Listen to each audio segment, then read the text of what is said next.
पाकिस्तान ने हमला किया वो इसीलिए किया था कि अपने प्रॉक्सी इस्तेमाल कर रहे थे केपी में और बलूचिस्तान में टीटीपी के साथ और बीएलए के साथ। और वही प्रॉक्सी वॉर है, और क्या चीज है। उसमें इंडिया भी मुलव्वस है, ये भी मुलव्वस है, और वहां पर दाइश भी है, आईएस खुरासान भी है, टीटीपी भी है, आईएमयू भी है, और बाकी भी लोग वहां पर खुला जुल्स है वो फिर रहे। पाकिस्तान ने बार बार कहा था कि इसको आप कंट्रोल करें, उन्होंने कंट्रोल नहीं किया। पाकिस्तान ने फिर ये अभी इस वक्त किनेटिक ऑपरेशन शुरू कर दिए। पूरी दुनिया में किसी ने कंडेम नहीं किया सिवाय इंडिया के, उसको तो खैर हम गिनते नहीं है ना अपने किसी भी खाते के अंदर। उनका नुकसान हुआ है बहुत, डेपोज का, टैंक्स का, हैवी व्हीकल्स का, वेपन्स का, लोगों का। तकरीबन कोई 140 लोग उनके वो मारे गए हैं। बहुत सारे ऐसे ग्रुप्स हैं, डिसिडेंट ग्रुप्स, जैसे कि एनआरएफ है और फ्रीडम फ्रंट है वगैरह वगैरह। ये भी अपनी एक जगह बनाना चाह रहे हैं और ये मौके की तलाश में हैं, और इस मौके को देखते हुए वो भी अपना जोर लगाएंगे। टेररिस्ट ग्रुप्स हैं वहां पर, दाइश के और आईएस के, ये भी तालिबान के खिलाफ है, लेकिन उनके ऑब्जेक्टिव कुछ और है। अफगानिस्तान ये तो अभी दुनिया में कोई इसको मुल्क नहीं रिकॉग्नाइज करता सिवाय रूस के। रूस ने भी इनके खिलाफ स्टेटमेंट दे दी। मोदी का इसराइल जाना ये एक खुद एक इंडिकेशन है कि कैसे यूएई और इसराइल और ये इंडिया, ये कैसे एक नेक्सस बन रहा है। यूनाइटेड स्टेट्स के ऑस्पिसेस में रेड सी के अंदर एक मुकाबला होगा सबका। अफगानिस्तान के जी। पास ना एयरफोर्स है ना कोई ऐसी फौज है, लेकिन जी। लड़ने की कुवत है। अफगानिस्तान का एक लड़ने का, एक किनेटिक ऑपरेशंस करने की कैपेबिलिटी है। वो कैपेबिलिटी है proxy war, terrorism, insurgency, war of attrition. अब वॉर ऑफ एट्रिशन का मतलब ये है कि यहाँ पर स्लीपर सेल्स, सुसाइड बॉम्बर भेजते रहे पाकिस्तान में, और हम केपी में टीटीपी के साथ और उधर बीएलए के साथ लगे रहे, और ये नेवर एंडिंग वॉर बन जाए। बिस्मिल्लाहिर्रहमानिर्रहीम, अस्सलाम वालेकुम नाज़रीन। अनफुल पाकिस्तान में आप सबको खुश आमदीद कहते हैं। पाकिस्तान और अफगानिस्तान के माबैन जो कशीदगी इस वक्त जारी है उस पर बात करने के लिए हमारे साथ lieutenant general retired Tariq Khan, Hilal Imtiaz military, मौजूद हैं। साबिक आईजी एफसी भी रह चुके हैं। और बड़ा शुक्रिया सर आपके कीमती वक्त का। कैसे हैं सर आप? मैं बिल्कुल ठीक हूँ, आप सुनाइए, आप कैसे हैं। अल्हम्दुलिल्लाह सुम्मा अल्हम्दुलिल्लाह sir, thank you so much for your time. ये सर बर्फ़ हमें पिघलती हुई दिखाई नहीं दे रही। अफगानिस्तान की जानिब से रात की तारीकी में हमला किया गया और ऐसा लग रहा था कि दिल्ली की स्पॉन्सरशिप पर चलने वाले अब ये प्लान्ड हमले कर रहे हैं पाकिस्तान के खिलाफ। तो sir how do you see these attacks, और पाकिस्तान का जो रिस्पॉन्स था, this was the necessary response I guess, ये ज़रूरी था? हाँ बिल्कुल, अगर आप इस कॉन्फ्लिक्ट के बारे में बात करते हैं तो ओवरऑल इसको आपको देखना चाहिए। इसलिए इसमें दो नजरिए हैं। हम्म। एक है पॉलिटिकल एंगल और एक है एक मिलिट्री एंगल। जो जी। पॉलिटिकल एंगल है, पाकिस्तान में जिस तरीके से डिस्टेबिलिटी है, पॉलिटिकल और डिवाइड्स हैं, तकसीम है, तो इसमें एक पॉलिटिकल एजेंडा लेकर एक बायस डिस्कशन करना वो गलत है। इसलिए कि एक पॉलिटिकली एजिटेटेड आदमी जब वो बात करता है वो हर चीज पर पॉलिटिकल सिस्टम के अंदर डाल देता है। तो इसको हम मिलिट्री स्टैंड अलोन इवेंट के तौर पर देखेंगे। तो सबसे पहली बात ये है कि अफगानिस्तान ने तो एक रिस्पॉन्ड किया था पाकिस्तान की बॉम्बिंग कैंपेन के ऊपर, जो कि 4 प्रोविंसेस के अंदर पाकिस्तान ने बॉम्ब किया था, और उसमें 7 टारगेट्स थे। तो अफगानिस्तान ने कहा था वो बदला लेंगे, और ये उनका बदला है, और हम्म। इससे ज्यादा वो कर नहीं सकते, यही कर सकते हैं, और किया भी है। रेपेल भी हुए हैं, कैजुअलिटी भी हुई हैं, तो ये हुआ है इसका। अच्छा सर, ये अफ़गानिस्तान के एंड से अगर हम देखें तो जो निशाना बनाया जाता है और जो पाकिस्तान की जानिब से बड़ा एक वाज़े एक ही मौक़िफ़, एक ही स्टांस है कि अफ़गानिस्तान की सरज़मीन इस्तेमाल नहीं होनी चाहिए पाकिस्तान के ख़िलाफ़। दहशतगर्दी के मुख्तलिफ़ वाक़यात हम देखते हैं वहीं से होते हैं। तो सर वो उस पर कोई नज़रसानी क्यों नहीं कर रहे, कोई पॉलिसी शिफ्ट हमें क्यों नहीं देखने को मिल रहा? अफ़गानिस्तान के अंदर ये जो तालिबान रजीम है ये इस पर कोई एक्शन क्यों नहीं ले रही? ये जो कॉन्फ्लिक्ट है, इस ये कॉन्फ्लिक्ट इसलिए शुरू हुआ कि जब टीटीए ने काबुल को संभाला, तो ये सोच थी पाकिस्तान में कि पाकिस्तान का ये जो वेस्टर्न बॉर्डर है ये सिक्योर होगा, और यहाँ पर ये अपने हालात को काबू में ले लेंगे, और पाकिस्तान भी कोई असिस्टेंस करेगा वगैरह वगैरह। ये नहीं हुआ। और वहां पर दाइश भी है, आईएस खुरासान भी है, टीटीपी भी है, आईएमयू भी है, और बाकी भी लोग वहां पर खुला जुलूस है वो फिर रहे हैं। अब वो अलग एक डिस्कशन है, वो कर सकते हैं हम बाद में, लेकिन फिलहाल पाकिस्तान ने बार बार कहा था कि इसको आप कंट्रोल करें, उन्होंने कंट्रोल नहीं किया। फिर एक अक्टूबर पिछले साल एक बॉम्बिंग इवेंट था। अब वो क्यों हमला हुआ था, वो पाकिस्तान अपनी कुव्वत दिखा रहा था ताकि वो समझ जाए कि पाकिस्तान क्या कर सकते हैं। उससे आगे पाकिस्तान एक डिटेरेंस एस्टेब्लिश करना चाह रहा था कि देखें अगर आप करेंगे तो हम ये आपको सजा देंगे। लेकिन उसकी वजह से सीज फायर तो हो गया। फिर 7 नेगोशिएशंस हुए, कुछ कतर में कुछ टर्की में।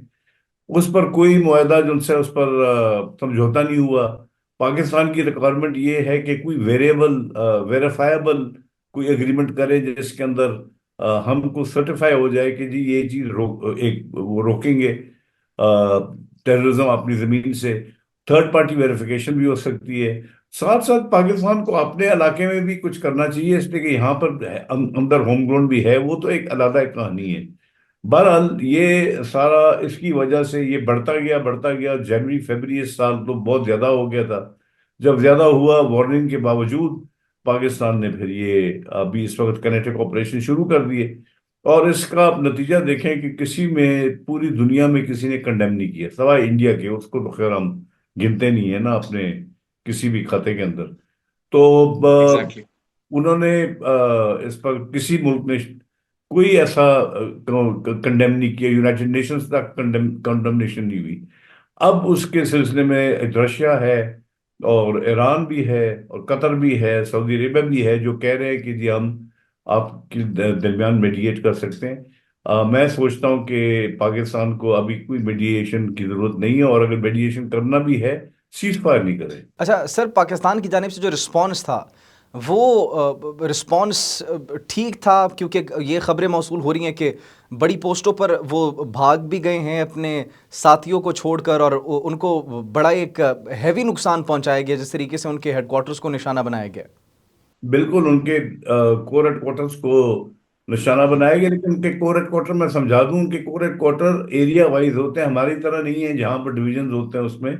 उनके जी कोर जी। हेडक्वार्टर में लूज ब्रिगेड होते हैं किसी इलाके के मुताबिक। उनके मेरे ख्याल 6-7 कोर हेडक्वार्टर्स हैं, अभी मुझे याद नहीं है। और वो इलाके के हिसाब से हैं। उनमें से कोई 2-3 उन्होंने उन पर बॉम्बिंग की है, तबाही हुई है, पोस्ट कैप्चर हुए हैं। लेकिन पोस्ट कैप्चर करने का कोई ऐसा कोई कारनामा नहीं है, हमको वापस देने पड़ेंगे ये। वो ये वक्त नहीं है कि आप टेरिटरी कैप्चर करें और रख ले, ये हम वापस देंगे। लेकिन एक कैपेसिटी दिखाइए, एक कुवत दिखाइए, कैपेबिलिटी दिखाइए कि आप हम्म। इस तरह की कार्रवाई नहीं कर सकते। तो उनका उनका नुकसान हुआ है बहुत, डेपोज का, टैंक्स का, हैवी व्हीकल्स का, वेपन्स का, लोगों का। तकरीबन कोई 140 लोग उनके वो मारे गए हैं, बहुत सारे वुंडेड हैं। तो ये है इसका। अच्छा सर, इस रिस्पॉन्स के बाद आप क्या समझते हैं कि दोबारा से अफ़गानिस्तान की ये जो तालिबान रजीम है, ऐसी कोई हरकत कर सकती है? वो तो कोशिश तो करेंगे, लेकिन बात ये है कि ये जो किनेटिक ऑपरेशन जो पाकिस्तान, देखें आप इस चीज को समझिए। ये लोग बहुत कह रहे हैं कि जी बातें करते हैं, कंपैरिजन अफगानिस्तान और पाकिस्तान की मिलिट्री की कंपैरिजन करते हैं।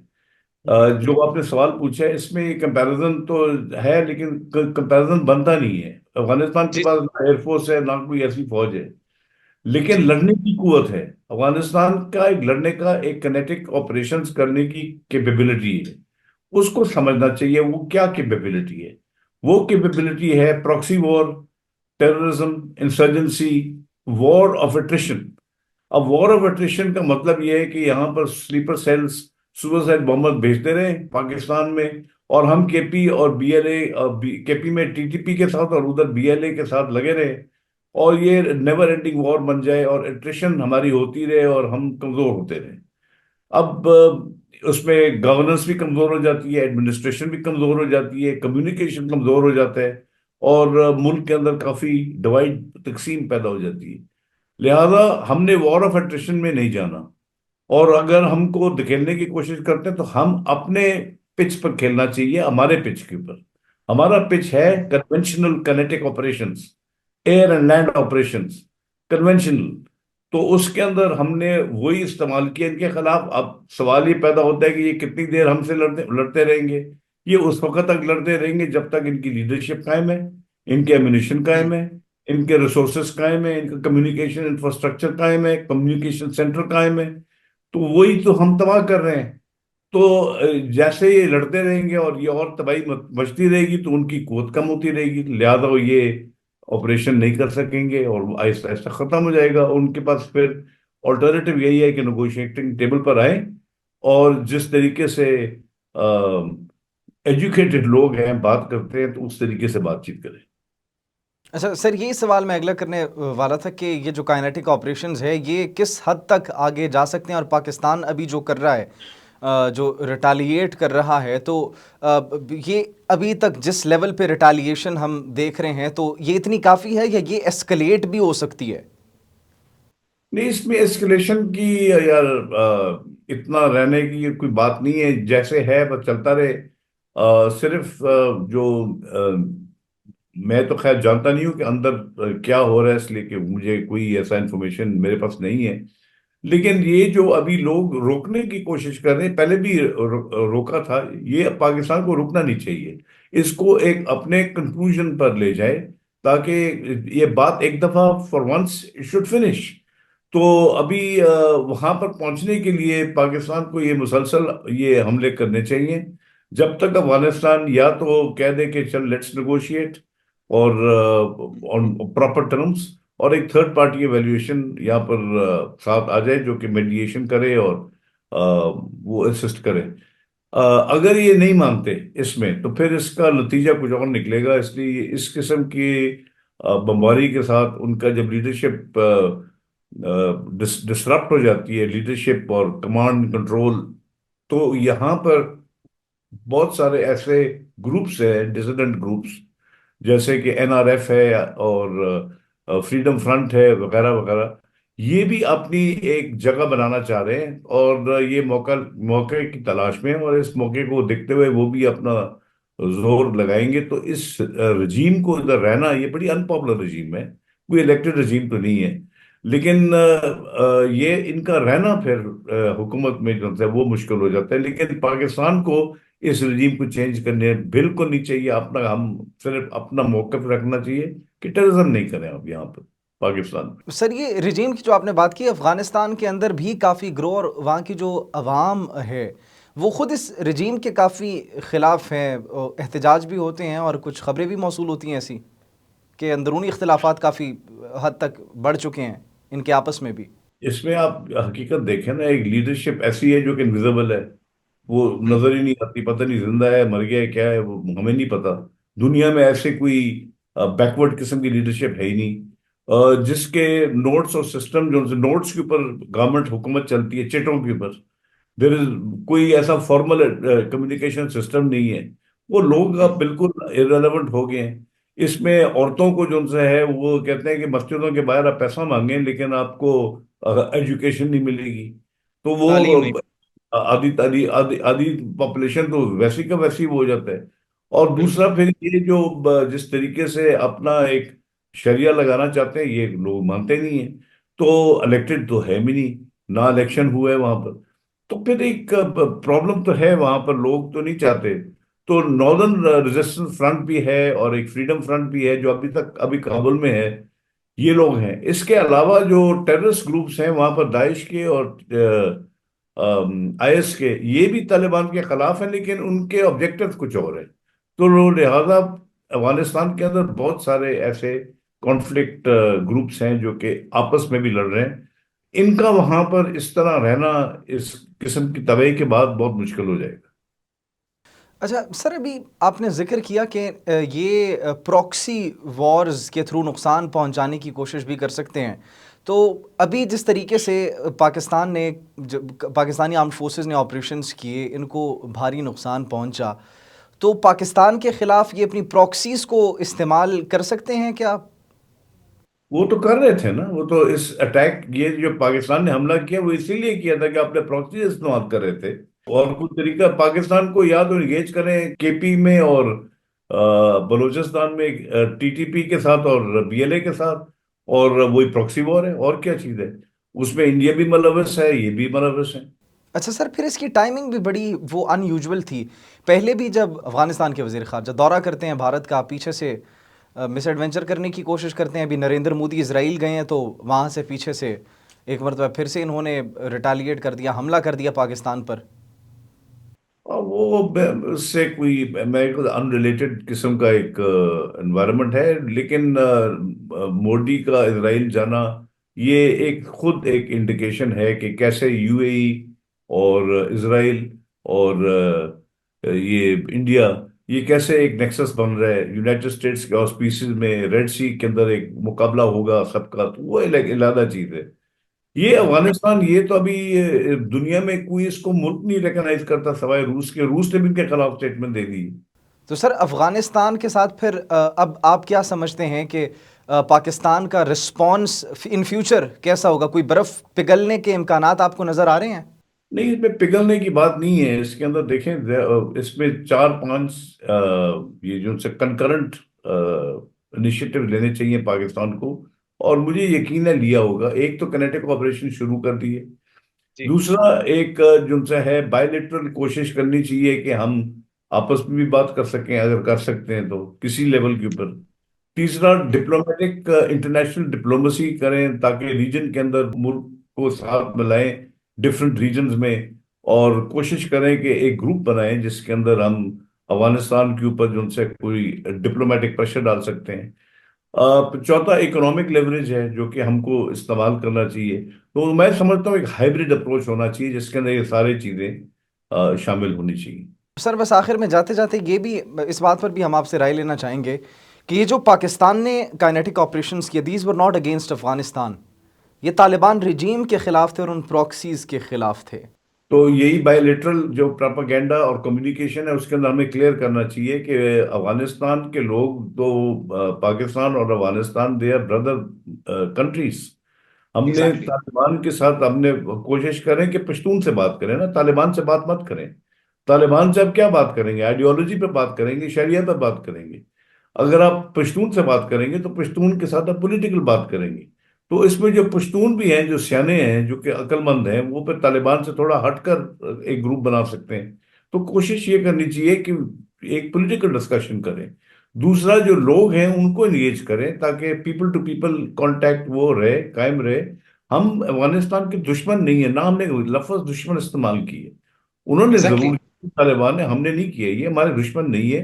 और मैं तो यहाँ पर रह रहा हूँ वजीरिस्तान में, ये तो हमारे बिल्कुल हमारे साथ के लोग हैं, और हम एक ही किस्म के लोग हैं, तो हम अपने आप को अलग तो नहीं कर सकते इनसे। एग्जैक्टली, हम अलहदा भी नहीं कर सकते और ना हमारी इनके साथ जंग है, हमारी उस फितने के साथ लड़ाई है जो कि इस पूरे खत्ते को डिस्टेबलाइज करने के लिए कोशिशें कर रही है और जो स्पॉन्सरशिप पर चल रही है। Thank you so much sir for your जरूर, टाइम। जरूर। It was really nice having a conversation with you. Pakistan Afghanistan के माबैन जो कशीदगी है उस पर हमने बात की। Lieutenant general retired Tariq Khan Hilal Imtiaz military हमारे साथ मौजूद थे। नाज़रीन मुझे इजाज़त दीजिए, कमेंट सेक्शन में अपनी कीमती राय से ज़रूर आगाह कीजिएगा। अपना बहुत ख्याल रखिए। अल्लाह निगहबान।